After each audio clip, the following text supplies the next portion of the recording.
사도행전 10장 33절로 48절까지를 교독하겠습니다. 사도행전 10장 33절부터 48절까지.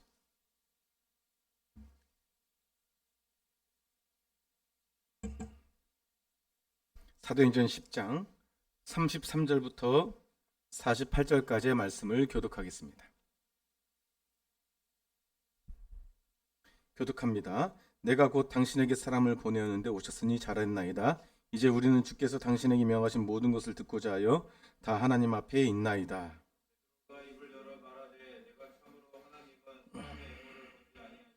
각 나라 중 하나님을 경외하며 의를 행하는 사람은 다 받으신 줄 깨달았도다.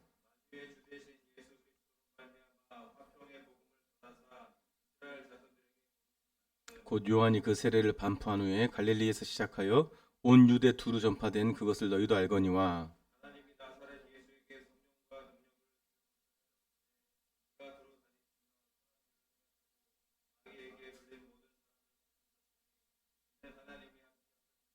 우린 유대인의 땅과 예루살렘에서 그가 행하신 모든 일의 증인이라. 그를 그들이 나무에 달아 죽였으나 모든 백성에게 하신 것이 아니요 오직 미리 택하신 증인 곧 죽은 자 가운데서 부활하신 후 그를 모시고 음식을 먹은 우리에게 하신 것이라.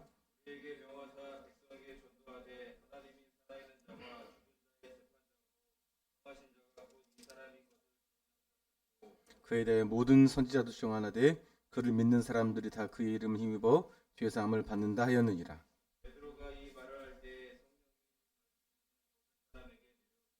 베드로와 함께 온 할례 받은 신자들이 이방인들에게도 성령을 부어 주심으로 말미암아 논란이. 이에 베드로가 이르되 이 사람이 우리와 같이 성령을 받았으니 누가 능히 물로 세례 베품을 금하리요 하고 명하여 예루살렘 이름으로 그들이 베드로에게 며칠 더 머물기를 청하니라. 아멘. 하나님 감사합니다. 오늘도 하나님 아버지 이 수요 예배 하나님 임재하셔서 우리 가운데 놀라운 주의 말씀을 주실 때 우리 마음에 위로와 치유를 허락하여 주옵소서. 예수 그리스도 이름으로 기도합니다. 아멘. 순종에 있어서 가장 중요한 요소는 하나님의 말씀입니다. 하나님의 말씀. 왜냐하면 내가 순종한다 하지만 아닐 수도 있거든요. 어떤 목사님이 분명히 응답을 받았다고 하지만 그 응답이 실제로 들려지기도 했고 또 상황적으로도 맞는 것 같은데 아닌 거예요. 나중엔 그 목사님께서 나중에 말씀하기를 그게 내 소리였구나. 근데 너무나 분명하게 들려와요. 우리 안에 있는 그 나의 소리라는 것은 어찌 보면 하나님의 음성보다 더 분명하게 들릴 때가 있다 이러는 것이죠. 참 어렵죠. 무엇이 순종이고 무엇이 불순종이고 무엇이 하나님의 음성이고 무엇이 내 소리인지를 분별하는 것이 참으로 어렵습니다. 참으로. 무엇보다도 성령님이 내 안에서 계시는데 그분이 세밀하게 말씀하시기 때문에 그 세밀한 음성은 더 세밀하고 더 자세하지만 그래서 더 우리가 그 음성이 확실히 성령님의 음성인지를 알기가 참으로 어렵다 이거예요. 이게 결론이 아니기 때문에 서두에 말씀을 드리는 거예요. 그래서 순종의 가장 중요한 요소는 언제나 완성된 계시라고 있죠. 성경의 66권이 여기까지 오기까지의 과정을 여러분들이 자세히 안다면 이게 정말 하나님의 완전한 하나님의 말씀이라는 것을 알게 돼요. 그래서 이게 기준 삼기에 충분하단 말입니다. 어디에 기준이 있어요? 한번 여러분 생각해 보세요. 기준이라는 것은 흔들리지 않아야 되고 첫 번째 변함이 없어야 되잖아요. 근데 무엇이 변함이 없느냐 이거예요. 그를 어디다 갖다 대도 정확하게 맞아야죠. 그게 기준이거든요. 그렇잖아요. 우리가 1cm 국제 규격이거든요. 근데 이게 1cm가 어느 나라에서는 2cm고 대한민국에서는 1.5cm면 큰일 나는 것이죠. 만약에 비행기의 규격을 이렇게 맞췄다. 안전한 기구에 치수가 틀리면 완전히 생명하고 직결되는 건데. 지난주 우리가 복이라는 글자를 분석해 보니까 한문의 복, 보일 시자가 옆에 있고 한일자가 있고 하나의 입 있고 밑에 받천자가 있잖아요. 그러니까 이 복도 하나님의 기준에 의해서 생긴다라는 건데, 하나님이 직접 계시해 주신, 보여주신 말씀이 있는 우리에게 한 분 하나님을 바라보면서 그 말씀을 내 마음에 심고 심겨진 마음의 열매가 말로 나오는 게 복이란 말입니다. 그러니까 복 있는 사람은 말도 달라져요. 여러분들은 다 복을 받으셔야 됩니다. 여러분들이 복을 안 받으면 제가 실패하는 건데요. 복을 받기 위해서 그냥 복이 그냥 오나? 그렇지 않죠. 우리는 복을 원하는 본질적인 것을 갖고 있지 않고 오히려 저주를 원하는 걸 갖고 있다 했잖아요. 우리 마음에 죄를 소원한다고 그래 있잖아요. 그 죄는 사망이라고 했으니까, 죄는 이꼴 사망이라고 했으니까, 죄를 소원한다? 사망을 소원한다? 라는 말과 같잖아요. 우리가 있잖아요. 매번 말씀드리지만 기도의 습관은 한 달, 두 달, 세 달 가야 생겨요. 이 습관이란, 좋은 습관은 기도를 제외하고서도, 그렇죠. 기도의 습관이 가장 어렵기도 해요. 근데 나쁜 습관은 3일 안 걸립니다. 하루만 해도 생기더라고요. 그렇죠? 뭐 무슨 세상에 빠지거나 이런 것들에 대해서는 순식간에 빠져요. 그거는 세상에 있는 콘텐츠의 문제가 아니라 그걸 받아들이는 내가 그거를 더 소망하기 때문에 그렇다. 그렇다면 우리 안에 기준이 없다는 건 분명한 거예요. 우리 안에 기준은 모호하다 이거예요. 우리가 순종할 때도 이게 진짜 순종인지 아닌지는 우리가 스스로 결정하고 이게 순종이다 말하기가 어렵다 이거예요. 근데 하나님의 말씀은 변함이 없습니다. 할렐루야, 변함이 없다고 그랬어요. 아니 우리 찾아보자고요. 뭐가 변함이 없나? 요 66권 이게 몇 채는 됐거든요. 그런데 어떠한 책도 한 번 보고 두 번 보면 그냥 그렇지 뭐. 그런데 성경은 그렇지 않더라고요. 내 심령과 폐부를 찔러요. 내 안에 하나님을 따르지 못하게 하는 그 무언가를 나는 모르는데 이게 기준이니까 그래요. 기준을 딱 들이미니까 내가 어긋난 게 보인단 말이에요. 우리 그런 거 있잖아요. 계측기. 우리 안수 집사님께서는 그거 보셨을 거예요. 딱 올려가지고 뭔가 설비하실 때 딱 올려서 아시죠? 기포로 이렇게 중앙을 맞추는 거 있죠? 우리 교회도 어딘가에 있어요. 그걸 대야지 똑바로 보이죠? 우리가 있잖아. 눈감으로 보면요. 우리 그 삐뚤어진 지평하고 삐뚤어진 천장하고 보기 때문에 맞는 줄 안단 말입니다. 계측기로 딱 됐을 때 기울어졌어. 그거로 맞춰야. 근데 계측기로 맞추면 우리 눈으로 볼 때는요. 안 맞는 것 같은데? 근데 이게 맞는 거예요. 눈은 틀려요.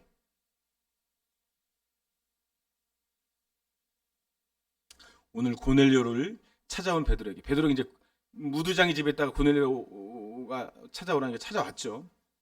고넬료는 주께서 당신에게 명하신 모든 것을 듣고자 합니다라고 말합니다. 하나님의 말씀을 듣고자 합니다.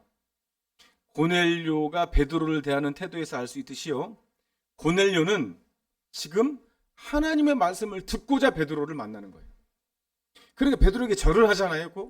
베드로가 당황했죠. 나도 사람이라. 근데 이것을 문제 삼지 않은 거예요. 성경에서. 어찌 베드로를 우상화하느냐 이런 말이 아니라 지금 하나님의 말씀을 들을 때 태도를 우리에게 가르쳐주고 있는 거예요. 하나님의 말씀을 들을 때. 지금 제가 부족하고 태부족한 제가 서 있지만 하나님 말씀을 근거로 할 때는요. 그걸 들어야 되는 거예요. 여러분들 뭐가 부족해서 지금 거기 앉아 있어요? 아니거든요. 우리가 어떠한 전제로 있죠? 하나님의 말씀을 듣지 아니하면 내 기준으로 돌아간다라는 전제로 여기 앉아 있는 거예요. 그러니까 여기 없는 사람은 뭐예요? 내 기준이 맞다. 물론 상황이 안 되는 사람 빼고. 그 상황이 또 어떤 상황인지 잘 모르지만. 사도행전 10장 34절로 35절을 볼까요? 눈으로 보십시오. 사도행전 10장 34절로 35절 이렇게 얘기 나옵니다. 베드로가 입을 열어 말하되 이제 고넬료가 듣죠. 내가 참으로 하나님은 사람을 외모로 보지 아니하시고 각 나라 중 하나님을 경외하며 의를 행하는 사람은 다 받으시는 줄 깨달았도다. 이렇게 말해요. 자, 여러 가지 의미가 있어요. 저 보세요. 갑자기 하나님은 사람을 외모로 취하지 않는다. 순종의 사람은 외모로 잘 보이지 않아요. 이걸 바꿔 얘기하면 어떤 사람은 하나님 앞에 순종하는데 우리한테 달갑지 않은 사람이 있어요. 하나님께 순종하지만 그 모습이 처음에는 부담스럽거나 꼭 저렇게만 해야 되냐라는 지탄을 받을 때도 있어요. 그런데요, 내가 하나님 앞에 순종한다는데 많은 사람이 다 인정 안 하는 순종? 그게 잘 없더라고요. 안타깝지만 하나님께 전적으로 순종하는 사람은 사람 앞에도 인정을 처음엔 받지 못하는 것이 대부분이라는 거예요. 예수님도 그랬잖아요. 내가 죽으러 가노라. 베드로가 그럴 수 없습니다. 죽으러 가는데 누가 그거를 순종이라 말합니까? 아니 왜 죽으러 가냐고, 우리를 어떻게 하냐고 이렇게 말하는 베드로에게 사탄아 내 뒤로 물러가라 이렇게 말씀하셨잖아요. 순종이란 건 그예요. 외모로 보면, 외식으로 보면, 겉으로 보면 순종일 수 있지만 그 내면이 목적이 다르면 순종이 아닐 수 있거든요. 그래서 외모로 취하지 아니한다 이렇게 말씀하시는 거예요. 고넬료 보십시오. 고넬료의 외모는 순종할 수 있는 외모입니까? 그렇잖아요. 그 직위나 배경, 그가 처한 모든 환경적 상황은 음란이나 쾌락에 빠지기 쉬운, 근데 그는 기도하고 있었거든요. 경건한 사람이었거든요. 로마의 그 높은 직급을 가진 사람을 봤을 때 우리가 부자 볼 때 그러잖아요. 저 사람은 뭐 부자니까 아쉬운 게 없겠지. 안 그렇거든요. 부자라고 해서 타락하거나 아니면 가난하고 약하다고 해서 거룩하지 않더라고요. 우리 외모로 판단하지 않는 것입니다. 이 말씀 앞에 하나님의 뜻이 무엇인지 했더니 먼저 하나님은 외모로 사람을 판단하지 않으신다는 거예요. 그 중심을 보신다는 것이죠.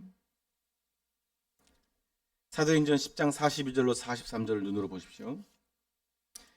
이렇게 말합니다. 우리에게 명하사 백성에 전도하되 하나님이 살아있는 자와 죽은 자의 재판장으로 정하신 자가 곧 이 사람인 것을 증언하게 하셨고, 또 43절에 그에 대하여 모든 선지자도 증언하되 그를 믿는 사람이 다 그의 이름을 힘입어 죄사함을 받는다. 그가 누구입니까? 예수 그리스도시요. 그분은요 어느 누구나 다 오라고 그랬어요. 다. 근데 어느 누구나 다 오지 않았죠. 어떤 사람 오지 않았어요? 자기 의가 있는 사람. 성경에서 가장 사람에게 문제를 거는 말이 자기가 옳다고 말하는 거예요. 우리는요 때때로 다 그렇게 합니다. 하나님의 말이 옳으냐 내 말이 옳으냐, 생각보다 내 말이 옳다라고 말하는 게 더 많아 보여요. 안 그런 것 같지만 결정할 때 최종적인 결정은 하나님의 말씀에 의해서 결정하기보다는 내 생각과 경험에 의해서 결정할 때가 우리는 돌아보면 더 많은 것 같아요. 그럼에도 불구하고 하나님은 우리를 끝까지 사랑하시는 거 보면 그 사랑 때문에 더욱더 우리는 마음이 아프기도 하지요.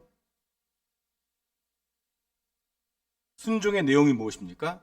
베드로가 말하는 순종의 내용, 모든 백성에게 전도하라. 복음의 대상은 모든 사람이고, 또 복음을 믿는 자는, 그 이름 예수님을 믿는 자는, 우리를 위해 십자가를 지시고 대속의 은혜를 허락하신 예수님을 믿는 자는 예외 없이 구원에 이르게 될 것이다.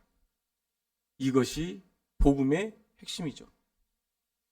이렇게 말하니까 마지막으로 44절부터 46절을 한번 보면요, 사도행전 10장 44절로 46절을 보면요, 베드로가 이 말을 할 때 이렇게 맞아. 자 보세요. 이 요소를 잘 보세요. 이 말을 할 때 성령이 거기에 이방인을 포함해서 다 임해버립니다. 이게 뭐냐면 이 절차를 잘 보자는 거예요. 처음에 뭐가 됐죠? 기도가 있었어요. 베드로도 기도했고 고넬료도 기도했고, 그 다음에 말씀 선포가 있었어요. 그죠? 말씀 선포가 있고 그 말씀을 듣자 성령이 임했어요. 45절에 베드로와 함께 온 할례 받은 신자들 뿐만 아니라 이방인들, 그러니까 하나님의 말씀에 순종하고 기도한 자들에게는 성령의 부어주심을 보여주신 거예요. 다 놀라는 거예요 지금. 그러니까 어떤 고정관념이 있었죠? 베드로에게 백이신 문도가 마가의 다락방에서 성령의 그 오순절 다락방에 성령이 임했을 때 그때도 큰 은혜를 받았지만 동시에 갖고 있었던 문제가 뭐예요? 유대인들에게만 구원이 허락된다. 이거를 완전히 확실하게 깨는 장면이 이게 나오죠. 그 깨는 장면이 어떻게 절차적으로 왔냐? 기도하는 사람과 순종하는 사람을 통하여 그 모임이 됐고, 기도와 순종으로 예배를 세우는 그 배경과 토대를 통해서 말씀이 선포되자 성령이 오시는 거예요. 제가 부탁드렸죠. 예배를 세워주시라고. 가장 중요한 사역이 그거예요. 예배를 세우는 것. 예배에 방해되지 않는 모든 요소를 스스로 제거하는 것. 그리고 교회의 그런 요소들을 자꾸 배제시키는 거예요. 예배가 죽으면 다 죽습니다. 신앙이 떨어지면, 은혜가 떨어지면 다 싫어요. 체력이 떨어졌다? 제가 말씀드렸잖아요. 은혜가 먼저 떨어지진 않았는가? 나의 열정이 식었다? 은혜가 먼저 떨어지진 않았는가? 은혜 누가 떨어뜨렸는데요? 그래서 우리가 언제나 순종하는 사람의 모임, 예배를 세우기 위해 순종하는 사람과 그것을 토대로 하나님의 말씀을 선포하는 그 시간. 그래서 우리 교회가 모두가 성령이 막 임하는 것을 보고 서로가 은혜로 놀라는 일이 있기를 간절히 소망합니다. 방언이 막 터지고요. 여러분, 방언 사모하십시오. 기도할 때 방언은 참 유익한 은사입니다. 기도가 막히지 않는 은사라고요. 찬양을 사모하십시오. 찬양과 방언과 기도, 이 세 가지가 참으로 기도를 유익하게 하고 풍성하게 합니다. 기도의 자리를 회복하십시오. 여러분, 교회 오면 가장 먼저 기도하셔야 됩니다. 하나님의 뜻을 구해야 됩니다. 내 자신이 지금 바로 가고 있는가? 직분이 오래될수록 목사부터 더 점검해야 돼요. 그 최종적인 관문이 있다고요. 그게 가장 큰, 가장 마지막 관문이기도 하지만 가장 무서운 관문이기도 해요. 뭐예요? 자기의. 이 정도 했으면 됐지라든지 내가 이렇게 했는데 라든지 이런 것들에 대해서 최종적인 관문이 있어요. 사실 하나님께 끝까지 영광 돌리는 것, 열매를 맺기 위한 고난의 과정이 있어요. 고난이 없는 인생은 없습니다. 다만 고난을 과정으로 여기고 십자가로 나아가는 사람에게는 더욱더 큰 열매가 맺힐 것이고, 할렐루야. 그러나 그게 나에게 왜 나만 받는 고난이고 왜 이런 고난이 왔는지를 말씀 가운데 점검하지 못하면 힘들죠. 목사도 똑같아요. 어떠한 문제가 생겼을 때 그 문제의 원인을 그 사람에게 찾으면 답 하나도 안 나옵니다. 뭔 답이 나와요? 기준이 난데 그때부터는. 하나님의 말씀을 들이우면 내 자신에 딱 먼저 뭐가 보이냐면 내가 보여요. 내가 삐뚤어진 나. 기준에서 이탈한 나. 그 기준을 철저히 짓밟으면 나가 보여요. 어떻게 그렇게 또 하고 있었지라고 또 생각이 들 만큼. 나는 왜 그러고 있었지? 말씀에 들이워서 내 말과 행동을 되짚어보면 그래요. 우리 모두는 주님 앞에 신실하게 그 말씀에 순종하며 나가야 될 줄로 믿습니다. 기도하겠습니다. 살아계신 하나님 아버지 감사합니다. 오늘도 주님 우리에게 오셔서 말씀에 순종하게 도와주시고 주님의 말씀에 순종하여 큰 열매, 우리가 정말 주님 앞에 쓰임받고 주님께 영광 돌리며 주님의 기쁨이 내 기쁨, 주님의 능력이 내 능력, 주님의 온전과 주님의 자유가 내 자유가 되게 하여 주옵소서. 예수 그리스도의 이름으로 기도합니다. 아멘. 440장입니다.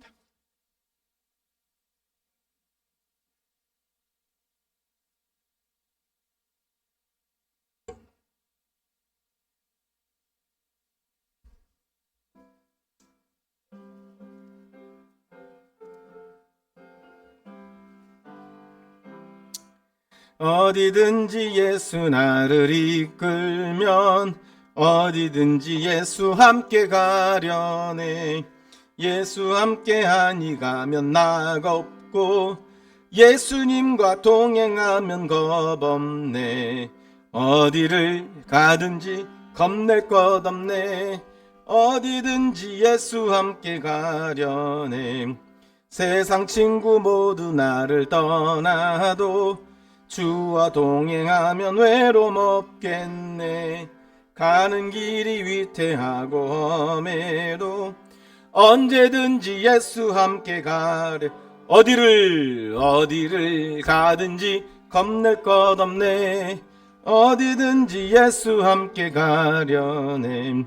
어두운 구들 나를 애워쌀 때에 주가 함께 계심 믿고 자려네.